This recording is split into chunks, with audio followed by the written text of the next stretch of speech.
อิงตามบทรายงานฉบับเลขที่882 พตช ลงวันที่19 กันยายน 2025แผนกตำรวจสกัดกั้นและต้านยาเสพติดรายงานให้ทราบว่า ในครั้งวันที่18 กันยายน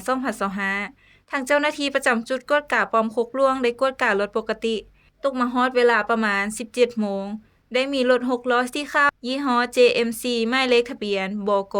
3154หลวงพระบางไปธุรกิจ ขับขี่มาแต่ทางบ้านห้วยไสน้อยมุ่งหน้าจะไปทางเมืองปากถาพอขับขี่มาฮอดจุดกวดกาเจ้าหน้าที่ก็ได้ให้สัญญาณจอดรถได้ขออนุญาตกวดเอกสารรถและกวดค้นผู้ขับขี่แม่นท้าวเมงวืออายุ25ปีอาชีพเฮ็ดสวนเสือสาสัญชาติลาวชนเผ่ามงอยู่บ้านห้วยไสน้อยเมืองห้วยสายแขวงบัวแก้วและท้าววิอายุ20ปีอาชีพเฮ็ดสวนเสือสาสัญชาติลาวชนเผ่ามงอยู่บ้านกอนอดเมืองโพนทองแขวงหลวงพระบาง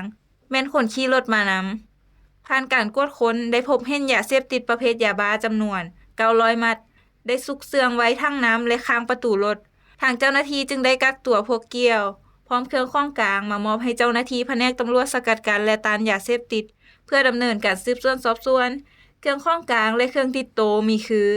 ยาบ้าจำนวน900มัดเท่ากับ 1,800,000 เม็ดน้ำหนัก180กิโลกรัมโทรศัพท์มือถือจำนวน2หน่วยเงินกีบ500,000กีบรถ6ล้อสีขาว JMC ป้ายทะเบียนบก3154ร่วงพะบางป้ายธุรกิจ